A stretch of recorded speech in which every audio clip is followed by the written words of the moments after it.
अस्सलाम वालेकुम दोस्तों, बरखुरदार हूँ। धूप तो वाकई आ गई है, सूरज भी चढ़ गए हैं, लेकिन डॉक्टर साहब तो बाबा जी ये दोनों ही हैं। सब शायद धूप देख कर ख़त्म ही कर दिया। तो अब वीडियो के ज़रिए पैगाम देना चाहता हूँ जो हमारे दोस्त हैं, जमील, बरखुरदार, मलक साहबान सारे, तो क्यों लेट हो रहे हो, सुस्ती क्यों कर रहे हो, धूप से डर गए हो?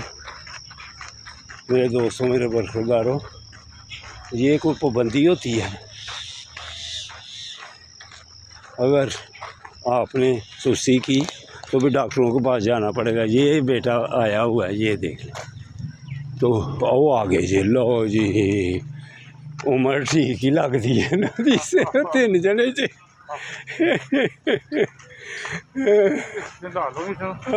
जी हम याद कर रहे थे, तंग पड़ गए हुए थे इंतज़ार कर करके।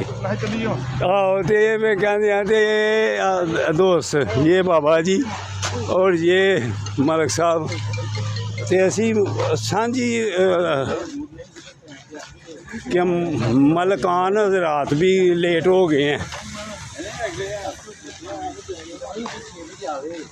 वो किन्ने साढ़े तो खीर हो चलिया, हूँ 2-3 चक्कर होर लाने हैं तो असां टुर जाना सी। हाँ तुसी तो फ्रैश होए हो, साडा असर देखो, तुसी तो फ्रैश, बड़ा फ्रैश हो। मैं बहुत फ्रेश हाँ। आहो फिर साढ़े हार हो जाओगे तुसी थोड़ा। खत्म हो गई है, लेकिन मैं तो अफसोस करना पिया उन्होंने नाल बुजुर्गां नाल कि उन्हों दे जड़ा वे ना वो खत्म हो गया, सैल खत्म हो गए ने हूँ। मतलब सब किधर गए हो?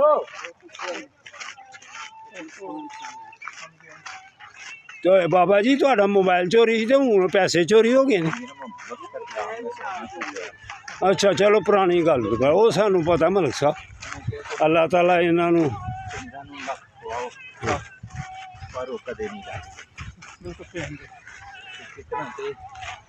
जमील आओ, तुम रह गए हो।